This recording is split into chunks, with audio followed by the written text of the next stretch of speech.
You have been lied to. I have been lied to by Slavic magic, and in turn, I have also lied to you. The wool has been pulled over our eyes, and I was blind to it. And you, my wonderful community, enlightened me in the comments. I always thought of myself a philosopher, a master, and a tutor for guides, but alas, I was a fool, a court jester, a mere serf. And it all comes down to this singular tooltip.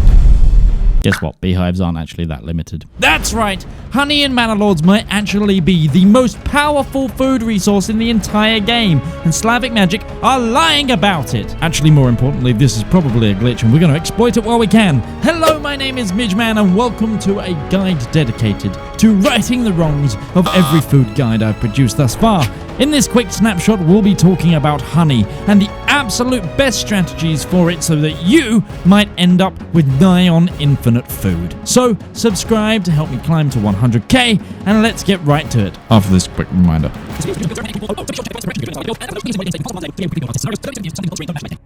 Honey is unlocked through the beekeeping development under the forestry path. Thankfully, it's a beginning node, so it only costs 1 development point to unlock. Apiaries are a building with 4 worker slots, a generic storage limit, and a pantry storage limit of 5 respectively. They produce 1 honey per day, and if you have the wax upgrade, 1 wax at the same rate. However, wax still has no use bar a commercial good right now, so save your development points unless you really need something to sell. We should also note here that honey does not spoil like other foods.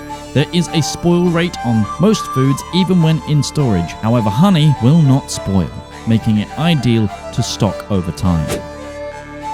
Initially, and according to the in-game tooltip, apiaries were limited to just 2 per province. You could always physically build more, but the yield would not increase. However, that is in fact, right now, not the case in the current build. There is no limit to the amount of apiaries you can build, with them all producing the same yield of honey and wax. From my testing, adding more than 1 worker will not increase the yield of honey from an apiary, only the rate of collection. But 1 family is more than enough, especially if there is a granary with workers collecting the honey nearby. You really shouldn't need more than a singular family working the location. To put that into perspective of just how powerful, an apiary costs 2 planks to build, which is the same material costs as the majority of burgage upgrades. So let's take pig pens for example, which have the equivalent cost in materials but cost 20 gold to buy pigs. Pigs, with the 2 development points spent to improve their yield, produce 4 meat per 150 days. Technically, in that time,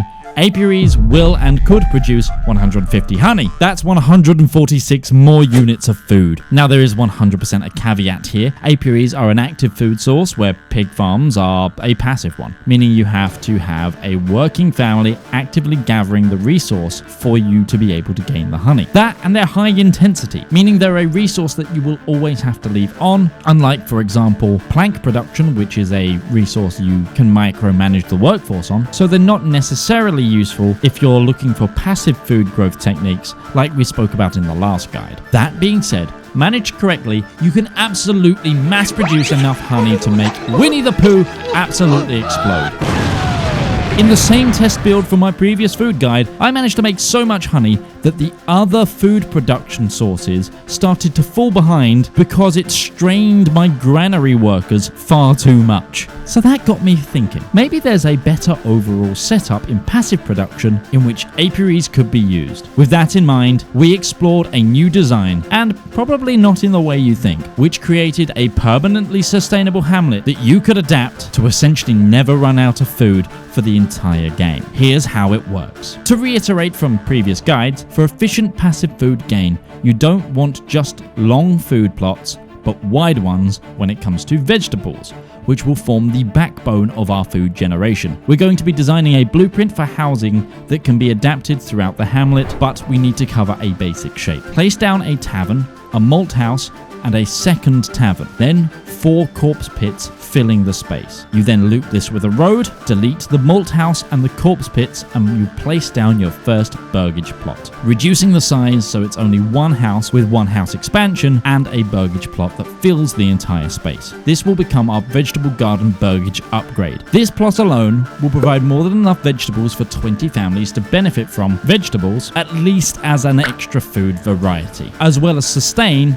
around 10 houses, if managed correctly. Orchards follow the same rules as vegetable gardens for the same amount of labor. Make sure you upgrade the central plot to have 2 families, as this increases your pantry size and you need the workforce. Furthermore, for the first few years, it's also wise to assign these families to churches or corpse pits so the planting won't be interrupted by the family being used for construction or other general workforce. Once this has been placed, you can now delete the taverns and put more burgage plots in their place. These should be big enough to have 2 on each side with a small burgage upgrade, which you can use to create chicken coops or pig pens. This will allow this plot to not only sustain itself with even more food, but add food variety. It's these side buildings that we'll be assigning to external work tasks and industries, as both the pig pens and the chicken coops do not require additional labor. Now that's the basic structure of our blueprint, but here is how to adapt it to add apiaries, creating our full hamlet variation. As you can see, on one quadrant, instead of burgages in place of a tavern slot, we've built 4 apiaries and a granary plus market slots in another. Be advised, it's best to put these in their own unique blueprints, otherwise you might run out of workers that can work these sites. For this design, we'll be doubling our apiarists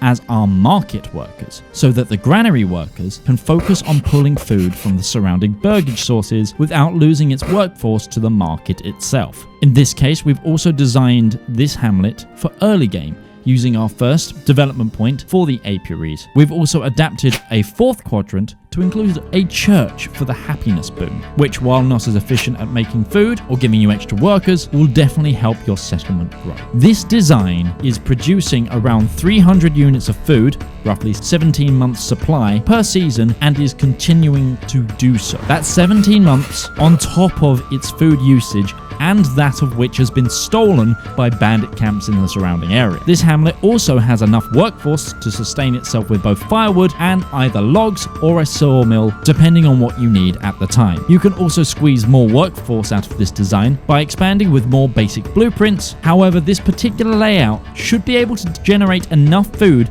for another 25 families or so very comfortably and still gain food year on year, as long as the majority of those burgages are supported by, say, chicken coops for food variety. And that's basically it. That is the most sustainable design we could come up with. We will say that the apiaries might not currently be working as intended, and this might not work in future builds, as we mentioned at the beginning. And with that, that brings us to the end of our food guide addendum. Remember to like and subscribe and leave a comment down below. It helps out more than you know. Get in the comments! And if you don't know what to comment, just drop your favorite emoji to help me out, as I'm aiming to get 100k by next year. And I'll tell you what, if this video reaches 2k likes, we'll give away another copy of Manor Lords in the next Manor Lords guide.